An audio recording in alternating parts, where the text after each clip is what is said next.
WIAC 740 presenta Delvis Grisel y compañía.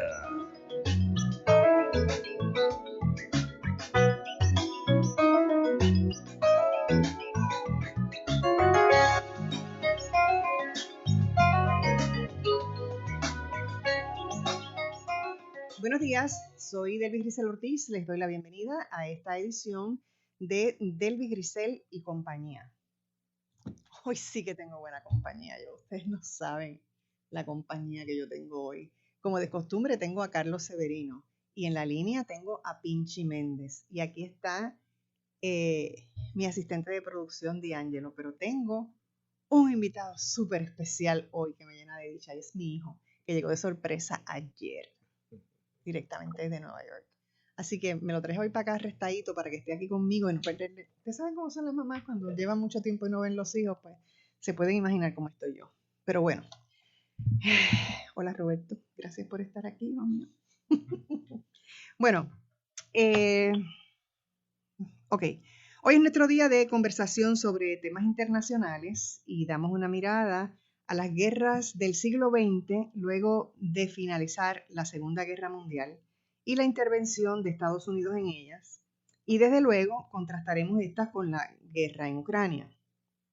¿Por qué Estados Unidos es una nación tan inclinada a intervenir en conflictos bélicos?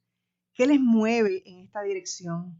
¿Qué intereses priman detrás de la decisión de invadir un país o intervenir en apoyo a países en guerra? Una vez concluida la Segunda Guerra Mundial, ¿bajo qué concepciones organizaron el orden mundial? ¿Qué ideas les convirtieron en policías del mundo? ¿Imperan los intereses del control económico? La guerra en Ucrania, ¿cómo cambiará el mundo? ¿Nos acercamos a una tercera guerra mundial? Son todas esas interrogantes que creo que todos tenemos y a mí me parece muy importante que nosotros conozcamos lo que fue el pasado y cómo llegamos hasta aquí. Y yo creo que mirar todas esas guerras en que ha intervenido Estados Unidos a partir de la Segunda Guerra Mundial, en la cual también intervinieron, es importante para nosotros entender cómo llegamos a este momento. Así que por eso estoy acompañada de Carlos Severino y Pinchi Méndez como todos los lunes, porque es que en realidad, gente, cada guerra es una atrocidad contra la humanidad, es absurda, es innecesaria y es cruel. Y entonces yo me pregunto también a quién beneficia una guerra. Y la industria de las armas decide a dónde se mueve el mundo. Tengo todas esas interrogantes para mis invitados. Y obviamente yo pienso, si nosotros no estamos, ¿por qué no aprendemos? ¿Por qué no detenemos? ¿Por qué no podemos detener las guerras? ¿Por qué no decidimos hacer otra cosa? ¿Por qué seguimos poniendo en peligro el futuro de la humanidad?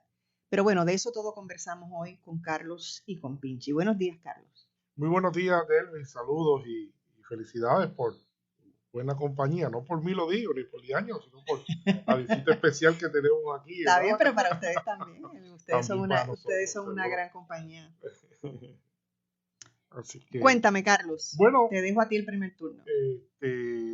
Saludos a ya ti. Yo lancé a 10 preguntas ahí, así que... La audiencia. Sí, es un tema complejo. Es un tema complejo que pone de manifiesto la situación que conecta directamente con el presente, tal y cual lo estamos viendo en este momento, de Rusia pues, participando de una aventura militar que dura siempre, como tú dices. La guerra es como dice la canción de León Gieco que popularizó Mercedes Sosa. Solo le pido a Dios que la guerra no me sea indiferente. Es un monstruo grande y pisa fuerte.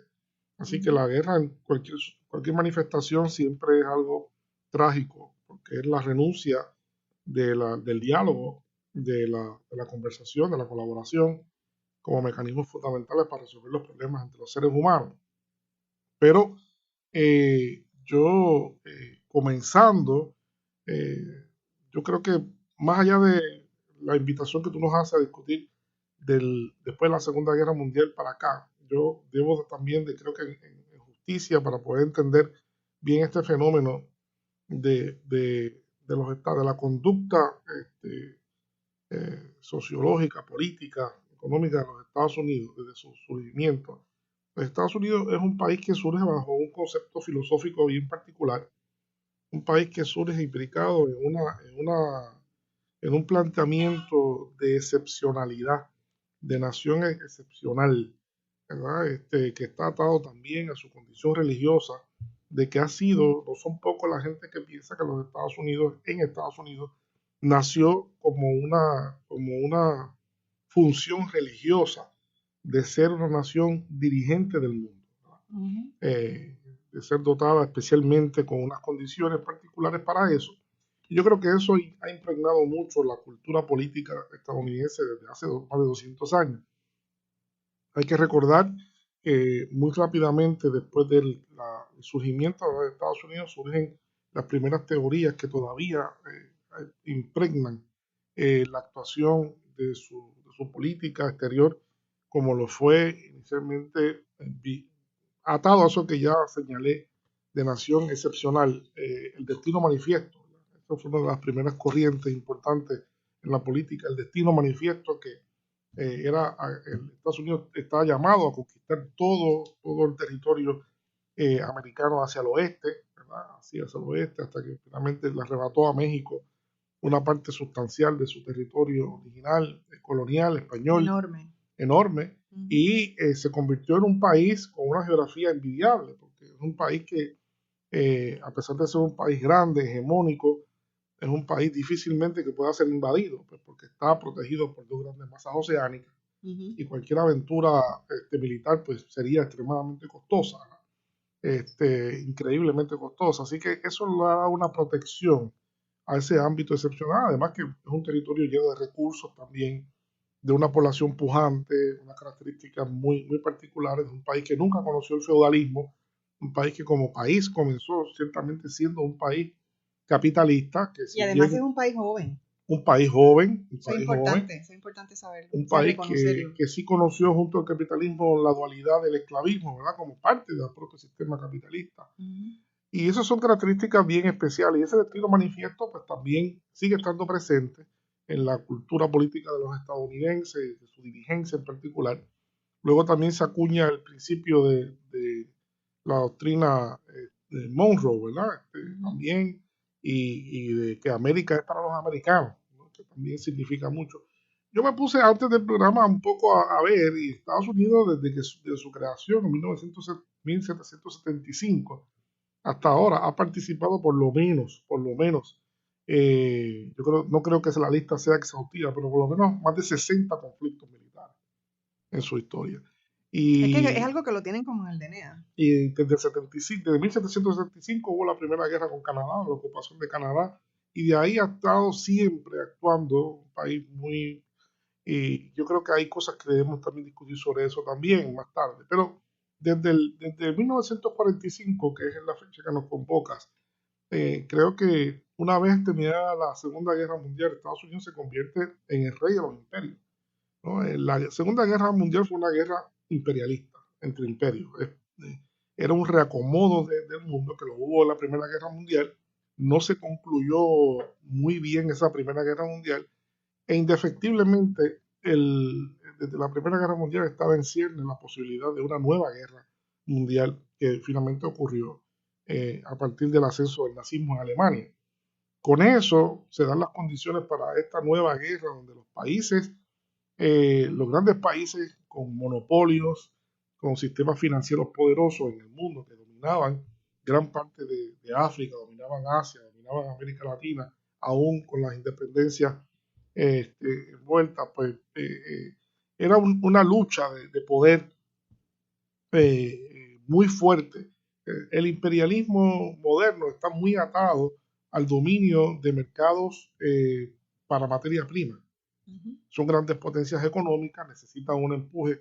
Gran parte de los países imperialistas del siglo XIX, siglo XX, no tenían la dotación de recursos necesarias para impulsar sus industrias y tuvieron que lanzarse a conquistar otros países como en forma de colonia para tomar de allí los recursos que sean necesarios, además de justificar por toda vida esas acciones, ¿no?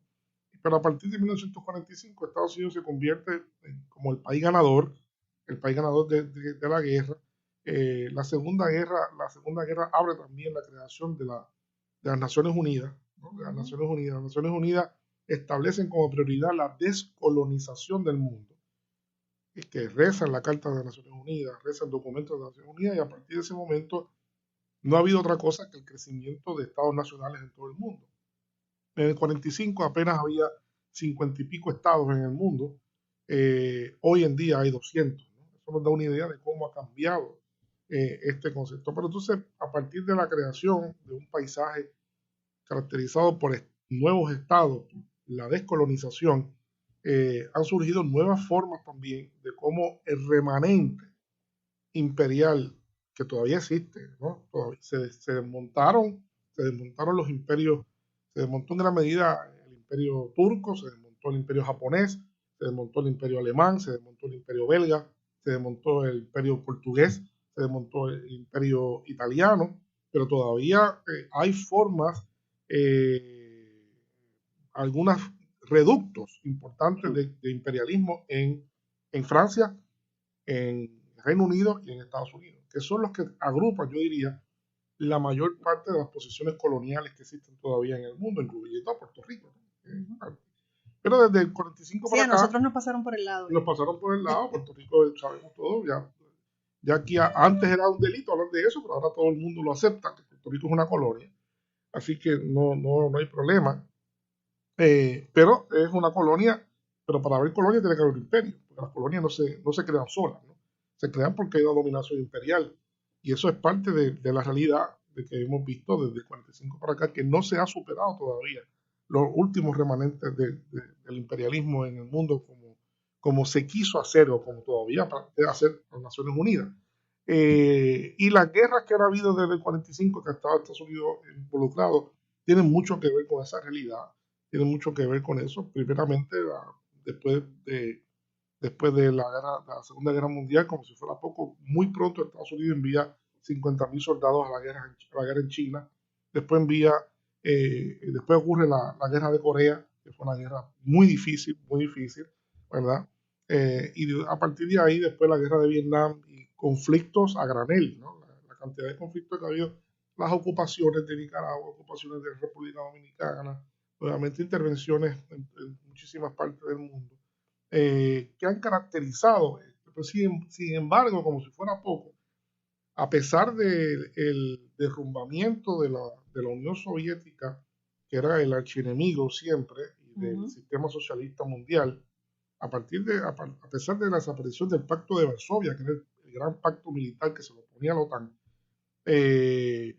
todo ha sido contrario a lo que se esperaba. Esperábamos que el siglo XXI fuera un siglo que comenzara con la racionalidad, con mayor condición para la paz. Sin embargo, sacudió la atención de todos nosotras, ¿verdad? Cuando ocurrió el 9/11, y a partir de eso, pues, creció tanto la OTAN, se fortaleció la OTAN, y además también Estados Unidos comenzó unas aventuras militares que no se habían visto nunca.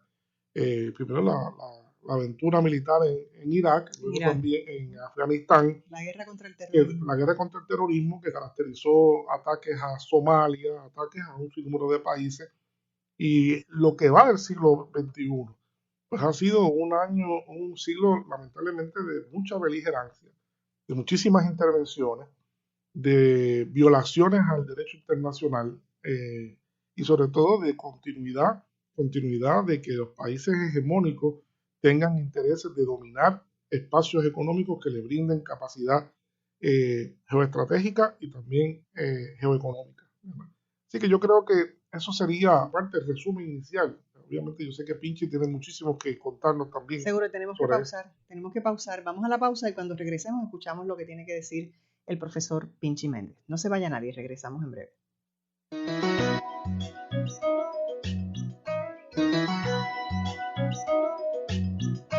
No se retire. En breve regresamos con más de Delvis Grisel y compañía.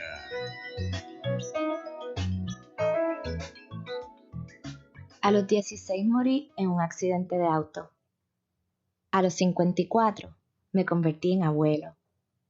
A los 31 fundé mi propio negocio. A los 43 le di la vuelta al mundo.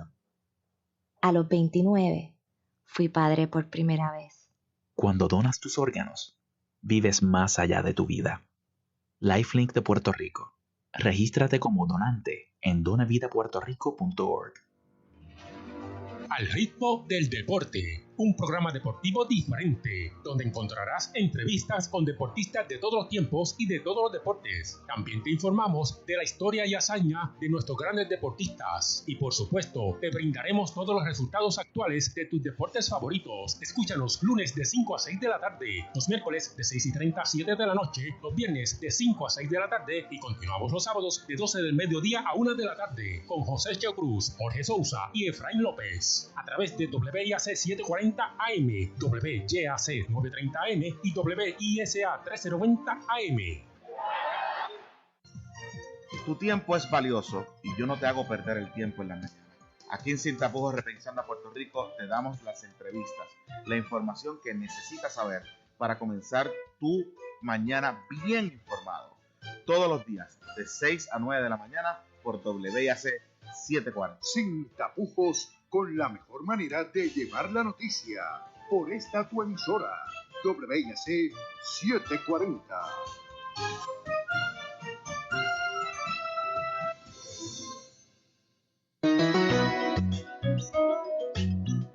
Y ahora regresamos con más de Delvis Grisel y compañía. Estamos de regreso en Delvis Grisel y compañía.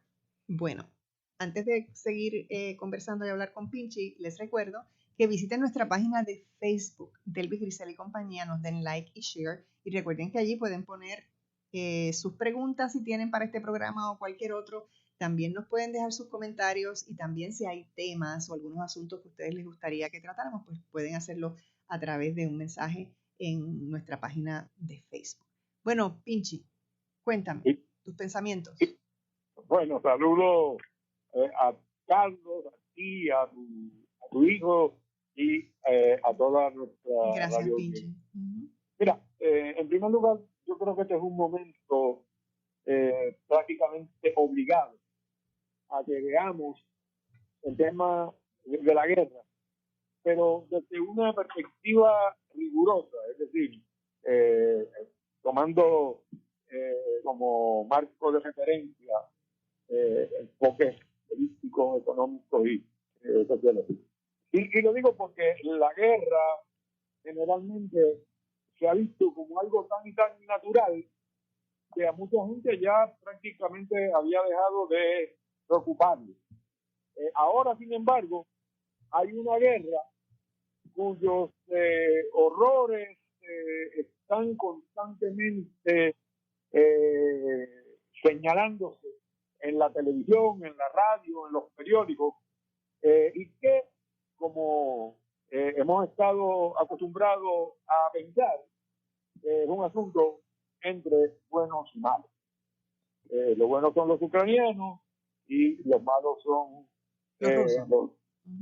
Sin embargo, esa guerra que nos sirve de marco de referencia para ver el tema de la guerra en general es algo mucho más complejo que nos obliga, en primer lugar, a definir qué es lo que se entiende como guerra, cómo es que las guerras se han manifestado a través de toda la historia y a particularizar en lo que ha ocurrido en el mundo, como ya Carlos señaló, después de la Segunda Guerra Mundial.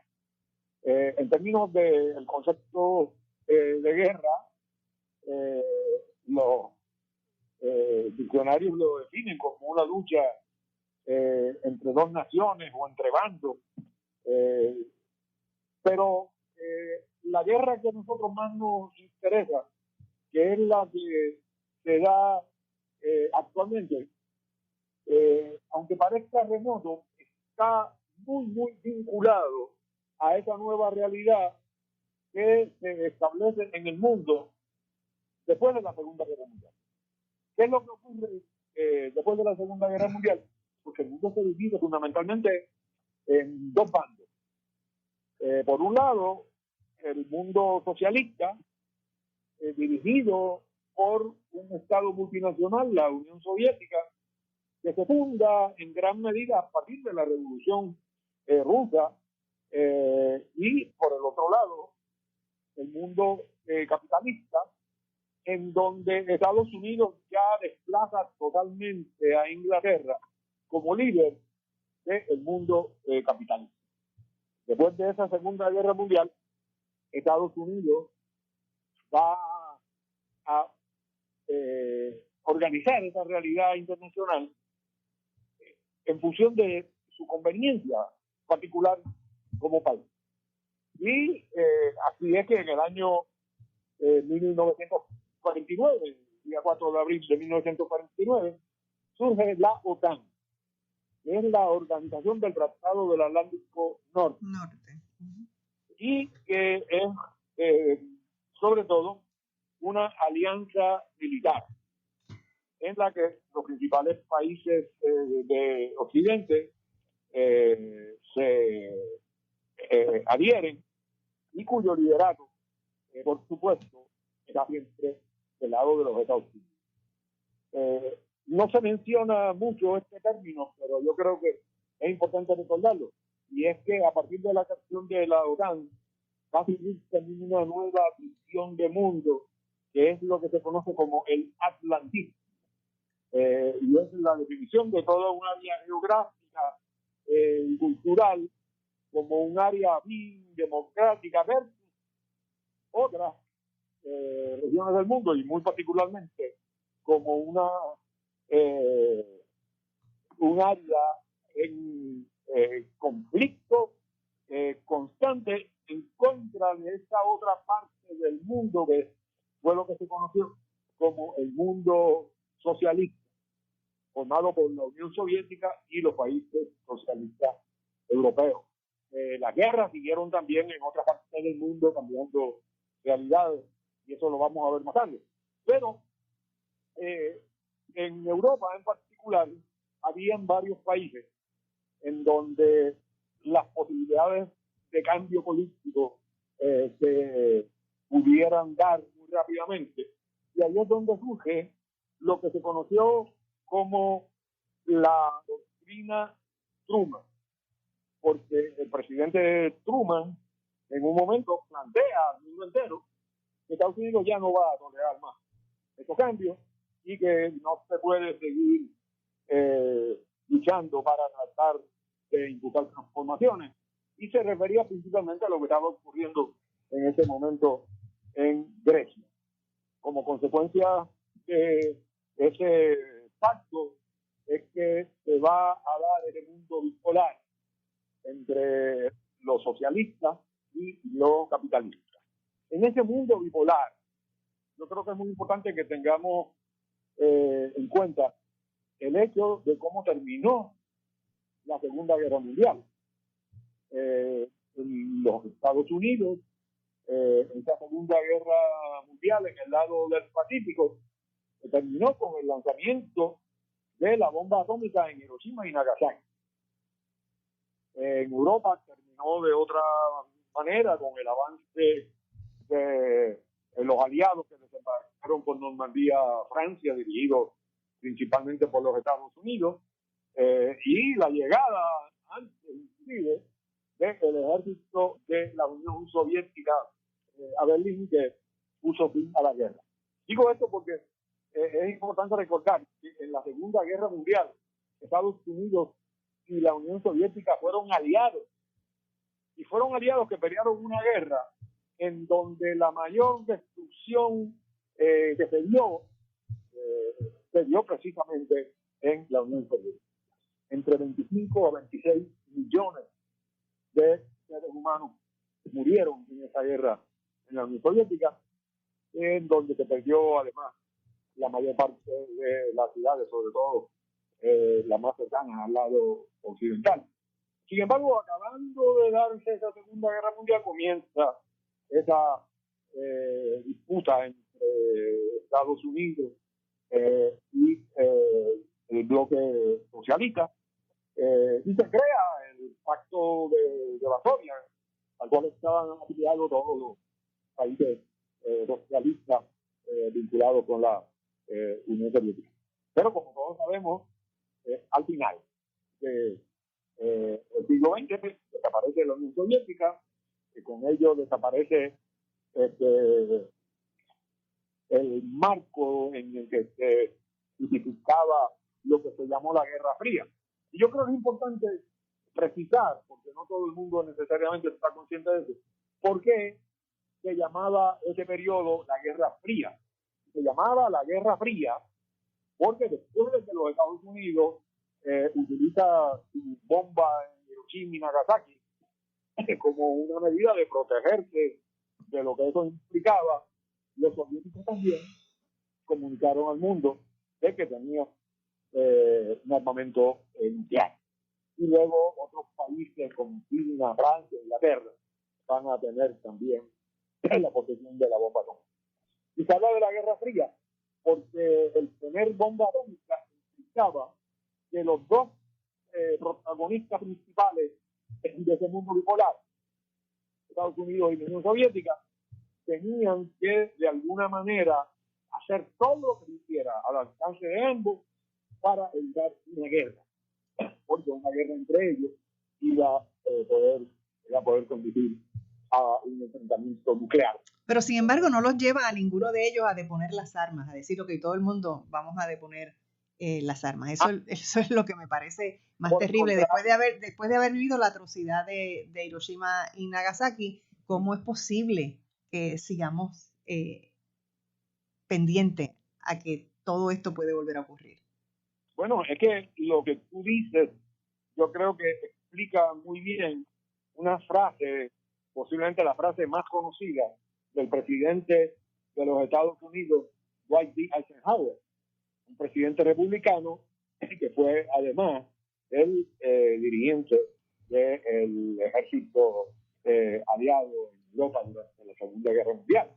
Y Eisenhower le dice a los Estados Unidos, con todo ese historial de militares republicanos que él tenía, que no había nada más peligroso y dañino para la democracia en los Estados Unidos que el complejo militar industrial.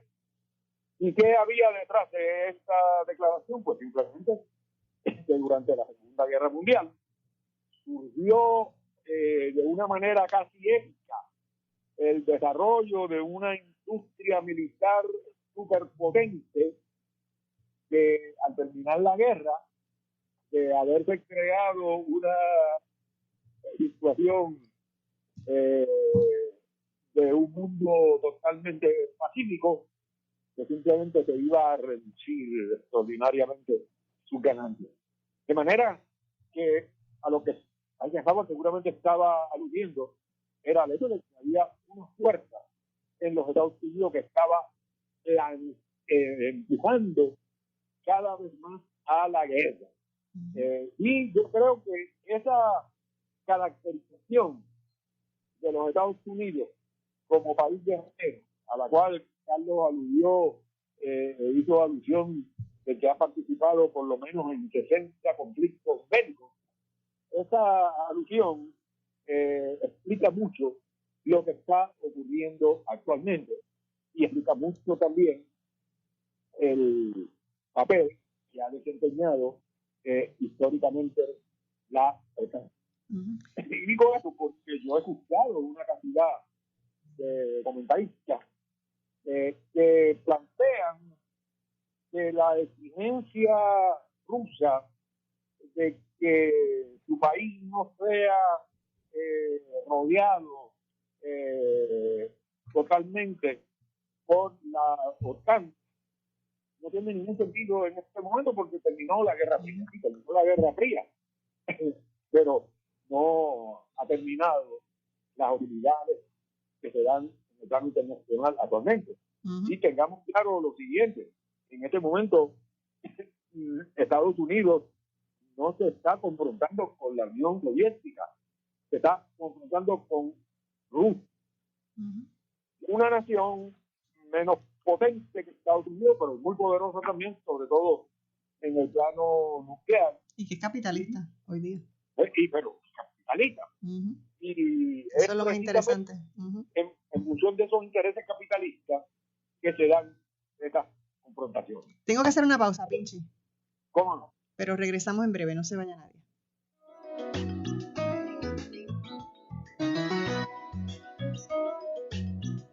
No se retire.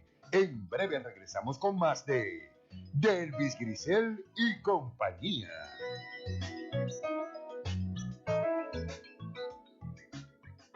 Si deseas ofrecer un excelente servicio de café, ya sea en tu oficina o negocio, el programa de Nescafé Solutions es tu mejor alternativa. Desde el típico café con leche, el exclusivo Fresh Vanilla o nuestro exquisito chocolate caliente. Nescafé Solutions, sabores que exaltan y llenan todos tus sentidos. Para información de nuestros sistemas y equipos especializados para tu negocio u oficina, llámanos al 787-731-4551 de Swear Corporation.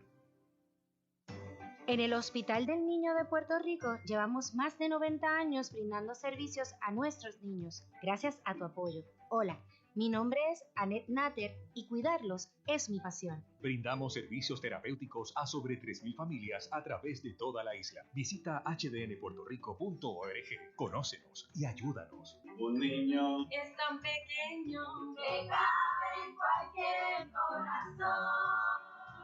Sociedad Pro Hospital del Niño. El show de la mañana con Guillermo Río Sánchez. La mejor manera de comenzar tu día. Música, noticias, deportes, farándula, tránsito y más. De lunes a viernes, de 9 a 10 de la mañana. El show de la mañana, un programa variado y ameno con la animación del inigualable Guillermo Río Sánchez. Por WIAC 740. Y ahora regresamos con más de Delvis Grisel y compañía. Estamos de regreso en Delvis Grisel y compañía. Recuerden darle like y share a nuestra página en Facebook, Delvis Grisel y compañía. Y les recuerdo otra vez que si tienen preguntas, tienen comentarios, lo pueden hacer en esa página. ¿Okay? Carlos. Sí, yo creo que Pinche nos hizo una invitación ahí buenísima a seguir elaborando, porque trajo unos elementos que son clave para poder entender. Yo creo que a profundidad poder entender lo que es imposible de entender. El fenómeno de la guerra, ¿verdad? El fenómeno de la guerra, la naturaleza de la guerra. Y si bien es cierto que el conflicto de la Guerra Fría fue un conflicto revestido de un conflicto ideológico, y eso un poco excusaba el asunto, ¿no? Porque tenemos que, de un lado, pues tenemos que vencer al capitalismo, de otro lado, pues tenemos que vencer al comunismo, socialismo. Siempre hemos sabido de que dentro del sistema capitalista existe una cosa que como bien dijo Eisenhower, es el complejo militar industrial. Y ese complejo militar industrial por momentos se ha comportado mucho más presente, ha estado mucho más presente en la sociedad estadounidense. Y no son pocos los observadores acuciosos que en este momento señalan que el complejo militar industrial estuvo muy fuertemente representado, muy fuertemente cabildeando detrás de la figura del presidente Biden. Y que todo lo que está ocurriendo, de hecho, la política de Estados Unidos en gran medida tiene mucho que ver con intereses y el cabildeo de esos intereses continuamente, ¿no? Y que esa industria sigue desarrollando tecnología y armas. Eso es más grave. Claro, y se dice también que no estuvo muy contenta con la actuación presidencial de Trump, ¿verdad? Entonces estaban buscando desde hace tiempo una forma de llegar nuevamente a un presidente que pudiera dar rienda suelta al crecimiento del negocio armamentístico, que es muy poderoso en los Estados Unidos. Y que un poco ellos pudieran manejar. Correcto. Y fíjense ustedes que como consecuencia de esta situación, ya muchos países del mundo han anunciado un aumento importante en sus presupuestos militares. Eso quiere decir que en los próximos años vamos a ver que se va a gastar mucho más dinero en armamentos, en comprar armamentos en todo el mundo. China anunció que aumenta su presupuesto este año en 7%. Japón anunció que también aumenta, no me acuerdo cuánto, pero aumenta también su presupuesto en armas. Los europeos van ahora también a aumentar su presupuesto también con relación a la OTAN. a partir de todo esto. Así que estamos viendo una espiral armamentista en el mundo como consecuencia de la situación que estamos viendo. Y sobre todo por la pérdida de confianza, Carlos. La pérdida de confianza es un elemento esencial. De confianza y de compromiso. Esencial. O sea, estas naciones que están aumentando es porque no confían en que los demás tengan un compromiso con la paz con el diálogo. Hay gente incluso que piensa que no, pero el presidente Macron, que parecería que tiene la elección casi garantizada, pero yo no, hay que esperar a abril. Hay que esperar a abril porque no tiene un porciento muy elevado realmente. Cualquier cosa puede pasar. Estamos hablando de que el favor popular en Francia, Macron, y Pinchi obviamente que conoce mucho mejor que yo el caso de Francia, nos puede decir, pero él insiste en un ejército europeo. Él todavía insiste que los europeos desarrollen en clara alusión a lo que ya Pinchi mencionó, que es el conflicto más importante en Europa, que es el atlantismo, por un lado, que está dominando ahora el espacio político, versus el europeísmo, que ha sido casi demonizado en este momento. Para que la gente sepa de qué estamos hablando, el atlantismo lo que hace es que subraya la relación con los Estados Unidos y subraya la relación a través de la defensa, delegarle la defensa de Europa a la OTAN, ¿no?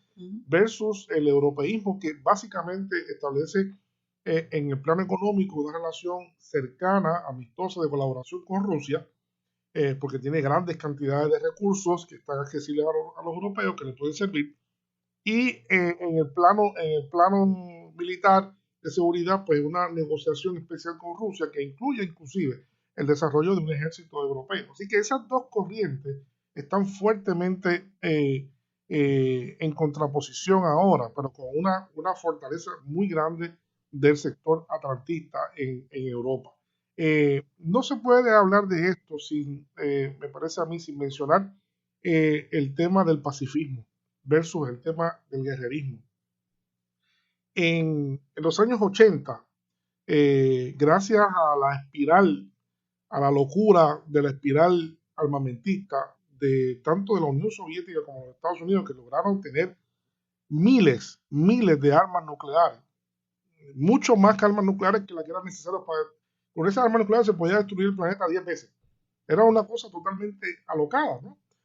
Uno producía 5 y otro producía 6 y viceversa. Entonces era una competencia que llevó al mundo a un gasto que tampoco poca gente tiende a pensar, que llevó a la Unión Soviética a la precariedad económica. El fuerte gasto en armamentismo, en armamento nuclear, y también en Estados Unidos también le hizo sus estragos, ¿no?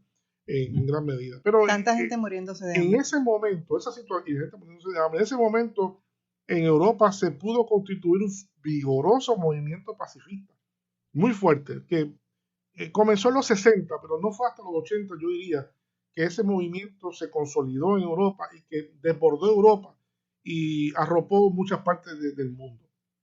El movimiento pacifista lo que exigía era poner fin a la espiral armamentista entre la Unión Soviética y Estados Unidos, y eso se materializó. Finalmente, esa presión grande que hubo de organismos muy militantes, eso, no sé si la gente recordará eso, pero eso fue algo muy militante.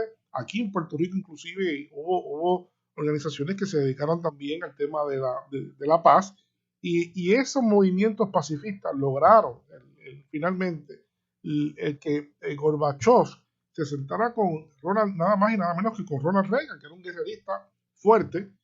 Gorbachev fue un reformista, y lograron entonces hacer los primeros y más significativos acuerdos de desarme en la historia contemporánea del mundo.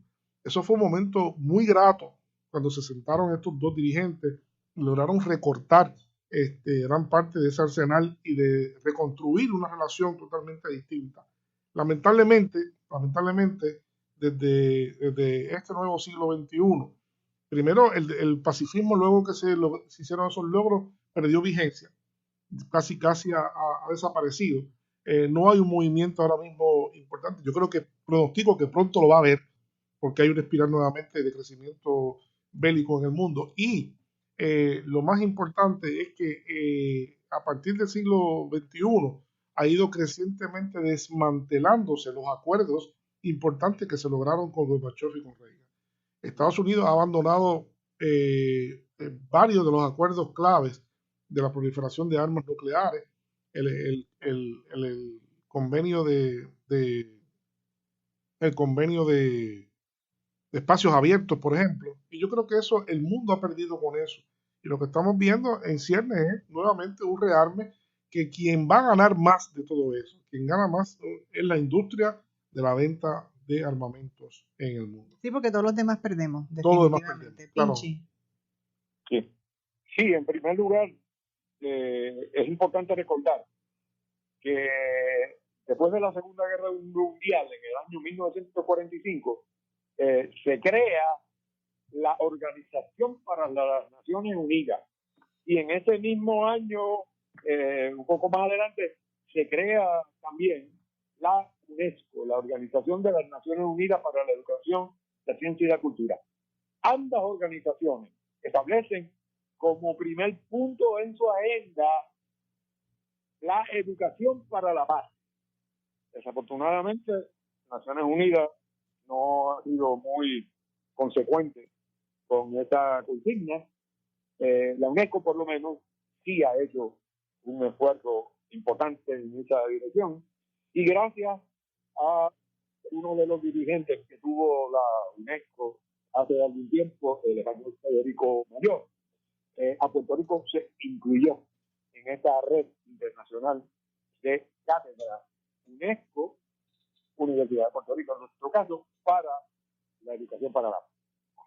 Y en ese sentido, es algo que se ha creado, hay un grupo universitario amplio que está trabajando en eso, pero los que luchamos a favor de la educación para la paz, estamos nadando en contra de la corriente, porque la corriente fundamental es seguir viendo la guerra como lo más natural y común del mundo.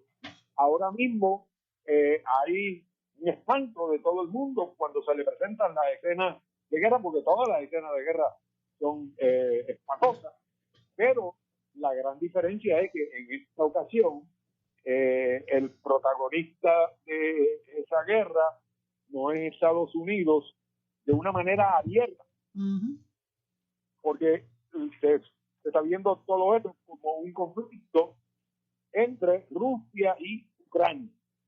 En un programa de televisión que se vio en nuestro país recientemente, en Jugando Pelotadura, vino una ucraniana que, dicho sea de paso, explicó que ella se opone a la guerra y que tiene a su hermano y a unos primos combatiendo en contra de esa guerra. Pero, a pesar de su oposición a la guerra, ella dijo que el responsable de esa guerra es Estados Unidos. Dicen los organizadores de ese programa que hubo llamada pidiéndole que cómo que no le cortaron la palabra cuando ella se atrevió a decir algo por el estilo. Pero lo cierto es que hay una relación muy grande entre esa guerra y lo que ocurrió en esa parte del mundo en el año 2014. Es decir, estamos en una guerra que todo el mundo repudia, pero es una guerra que no comenzó ahora. Esta es una guerra que es la continuación de un golpe de Estado que se dio en el 2014. Esto es un capítulo adicional. Exacto. Lo único que de ese golpe de Estado, la belicosidad se transforma en lo que es hoy, en donde ya se confronta más directamente tanto Rusia como Ucrania. Pero no debemos olvidar, yo condeno el que en este momento inclusive estemos hablando de guerra, y eso debíamos habernos enterado de las guerras por los libros de historia y haberla dejado hace por lo menos un siglo atrás. Pero es importante, cuando uno ve esta guerra, tener todo eso, que se inició en el 2014 y que entre el 2014 y de hoy han habido en esa guerra que nadie sabía porque nunca se hablaba de ella, se dieron nada menos que 14.500 muertes. Al menos. Menos, porque se habla de 18.000 también. Se habla de 18.000 también. Se dieron ciudades destruidas y se dieron refugiados, y todo esto era totalmente desconocido. 1.500.000 refugiados, pinche. 1.500.000. Perdóname, no 1.500.000 personas refugiadas, desplazadas. Personas refugiadas. Tengo que De pausar, manera- Vinci. Tengo que pausar. Regreso contigo para que concluyas cuando vengamos de la pausa. No se vaya nadie. Regresamos en breve.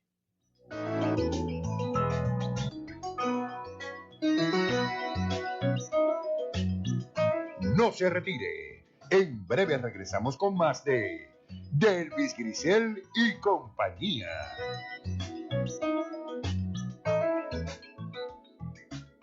Sintoniza tu programa deportivo favorito, La Ley Deportiva, de lunes a viernes en horario de 10 a 11 de la mañana por WIAC 740 AM. Disfruta del más completo análisis, las entrevistas que quieres escuchar con Frank Higginbotham y Jaime Rullán Meléndez. La Ley Deportiva por aquí, por WIAC 740 AM. Acompáñame a investigar lo que nos importa, lo que nos preocupa y lo que queremos como puertorriqueños con una perspectiva distinta y honesta. Si quieres enterarte primero, sintoniza de lunes a viernes a la 1 de la tarde en Blanco y Negro con Sandra. Te espero. En Blanco y Negro con Sandra Rodríguez Coto. Best of Broadcast Group anuncia que tiene disponibles excelentes y modernas facilidades para alquiler de oficinas con fácil acceso al Expreso 22 y a la carretera Puerto Rico 5. Las mismas cuentan con amplio estacionamiento y están localizadas en Final Marginal de La Goya, frente al Expreso 22, entrando por Roger Electric, calle Alan Mejía Final, en Bayamón. Para información y detalles, 787-620-9898. Esta es una excelente oportunidad para el crecimiento y desarrollo de su empresa.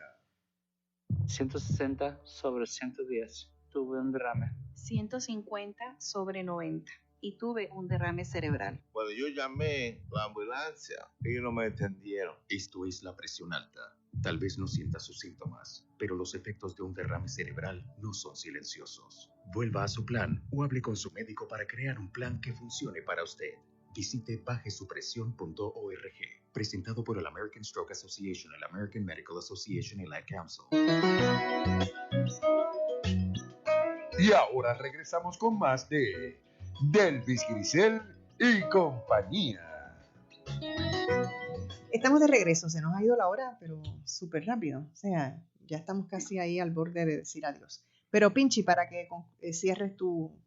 Sí, yo antes de decir adiós voy a decir algo rápido. No te tienes que despedir. Es que bueno que para que concluyas lo que empezaste en el segmento anterior. Sí, lo que quiero decir es cuando esa guerra se inicia en el 2014, hay una persona que no es tanto de mi devoción, ni un angelito que va directamente al cielo cuando muera, Henry Kissinger, que escribió un artículo en el que él propone que se atienda exactamente todas las reclamaciones que estaba haciendo para evitar una guerra Putin en aquel momento.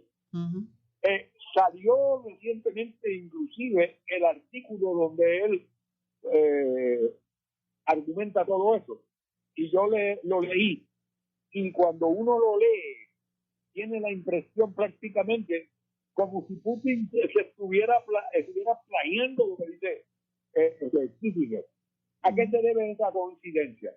Pues simplemente que hay unos intereses que van más allá de Kissinger, que están empujando hacia esa actitud que es la que ha llevado a esa guerra que se está dando actualmente y que todos quisiéramos que terminara a la mayor brevedad posible. Pero díganme ustedes, ¿ustedes creen que de todas las cosas que está pidiendo Putin, qué es lo que sería imposible darle? O sea, ¿qué es lo que es irrazonable dentro de las cosas que él está pidiendo? Yo diría que todas las peticiones que se hacen son peticiones extremadamente racionales. Yo tiendo a coincidir con lo que acaba de decir Pinchi, pero no solamente es la derecha ilustrada de Estados Unidos la que ha dicho eso y consistentemente dice que esto es un error, a pesar del esfuerzo mediático tan fuerte por tratar de evadir la discusión sana e inteligente sobre este asunto. Importantes intelectuales de la seguridad nacional, de las relaciones internacionales de Estados Unidos se han expresado sobre esto. Ahí está, por ejemplo, no solamente Henry Kissinger, También está Kennan, John Kennan, también está Mersheimer, todos personas que yo no creo que haya nadie en Estados Unidos que sea capaz de llamar a ninguno de los tres prorrusos, absolutamente jamás. Y los tres y otros más, ¿verdad? Esos son los más destacados que han públicamente hablado de que desde la derecha conservadora, de que esto es un error, de que esto es un asunto demasiado costoso y que la mejor manera de que Ucrania se consolide como un espacio de crecimiento económico, de sanidad para su población, es que no se convierta ni en una parte, ni en mantenga neutral, ni en un ápice de Rusia, ni tampoco de Estados Unidos, que se convierta en un puente de integración y de colaboración entre Occidente y Oriente. Esa es la mejor forma de que Ucrania pueda contribuir al mundo. Y eso es desde la inteligencia, ¿no? Eso es desde las personas que saben de esto, personas que no están ahora mismo involucradas en el conflicto para nada, sino que están preocupados por lo que está pasando, por un rol muy peligroso que se ha asumido, donde hay grandes riesgos de que la tensión que se va acumulando a partir de cualquier error que se cometa puede tener implicaciones devastadoras para el mundo. Así que yo creo que, de hecho, y esta discusión no se puede tener una simpleza en esta discusión. La gente que nos escucha, esto no es una película de vaqueros, como dijo Pinche al principio, y hay que reafirmarlo. Esto es un asunto serio, delicado, que necesita trabajarse con mucha capacidad y con mucho rigor, ¿verdad? ¿Qué es lo mejor para el mundo? Y esto no es lo mejor para Putin, esto no es lo mejor para Estados Unidos, sino qué es lo mejor para el mundo. Que lo que queremos es, lo que no estamos en ninguna de estas posiciones de estar asociando a ninguno de estos países, pero lo que queremos es paz, tranquilidad. Exacto, lo que tenemos que si algo tenemos que defender es la paz, y no la guerra, definitivamente. Y tiene que haber un compromiso. Pero como dijo recientemente también el premio Nobel, que ha escrito cosas bien importantes, Adolfo Pérez Esquivel, y le pido a la gente que está escuchando que por favor busquen en Google Adolfo Pérez Esquivel sobre Ucrania. Ha escrito cosas magistrales, cosas bien importantes, y él lo último que escribió dijo, la paz no es un regalo, la paz es algo que hay que construir, que hay que trabajar todo el mundo juntos. Y hay que tener la voluntad y el compromiso. Eso de enviar armas en un conflicto donde hay fuego, enviar armas de fuego. Es avivar la guerra. Avivar la guerra. Pinchi, me quedan ahí unos minutitos, son para ti. Es avivar la guerra, enviar armas, y es prácticamente iniciar la Tercera Guerra Mundial, pretender el cierre del espacio aéreo de Ucrania en este momento. De manera que yo creo que tenemos elementos lo suficientemente sólidos para juzgar lo que está ocurriendo y ver en qué medida bajo el liderato de los Estados Unidos y de los países europeos que tradicionalmente son un eco de lo que los americanos deciden, nos están empujando a una de las situaciones más difíciles que podría darse en este momento y que podría llevarnos a esa Tercera Guerra Mundial. Si triste es lo que ha tenido que ocurrir para que pueda haber un entendimiento en esa área del mundo, porque, como dije, la guerra que mucha gente define como una manera de hacer la política por otros medios, es algo horroroso, pero Estados Unidos ha participado en todo ese número de guerras que Carlos ha señalado, y nunca ha habido una reseña tan particulares como la que hemos estado viendo recientemente. Ni sanciones. ¿Cómo? Ni tampoco ha habido sanciones. No, ni sanciones, en absoluto. De hecho, el tema de las sanciones se ha estado discutiendo en Europa. ¿Y sabe cuál es la posición que prevalece? Si hay que juzgar a alguien por crímenes de guerra, como hacemos con George Bush, que tiene más de 1 millón de muertos en esa guerra de Irak, y que anda actualmente por los Estados Unidos como si no hubiese ocurrido nada, y que inició una guerra que todo el mundo sabe que fue totalmente con argumentos engañosos en Naciones Unidas. Totalmente. De manera que eso es lo que tenemos actualmente. Y por eso es que me parece que ha sido importantísimo que este programa que lo hayamos dedicado al tema de la guerra, no en términos específicos exclusivamente de lo que está ocurriendo ahora, sino a ver lo que está ocurriendo ahora dentro de lo que ha sido el proceder de el mundo desde hace ya la segunda mitad del siglo XX, cuando terminó la Segunda Guerra Mundial. Ok, me quedan 2 minutos, Carlos. Bueno, mira bien el reloj porque estoy ahí al punto de irme. Para redondear, igual, pienso que este asunto de cómo está configurada esta guerra trae muchas incertidumbres, muchos peligros. Y yo creo que habría que hacer un llamado a la conciencia de todos los líderes que están involucrados en este proceso para que contribuyan masivamente a los europeos más que cualquier otro. Tengo que repetir lo que he dicho en otros momentos. Europa tiene una gran responsabilidad histórica con la paz, porque desde Europa es que se han lanzado las grandes guerras que han afectado al mundo.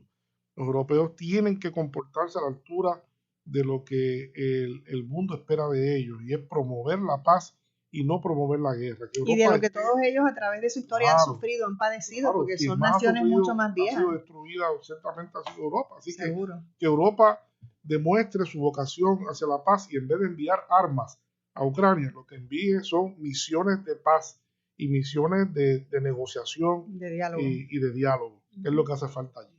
Definitivo. Bueno, se nos ha terminado el tiempo. Muchísimas gracias por tanto Pinchi como Carlos Severino por haberme acompañado en esta importante discusión.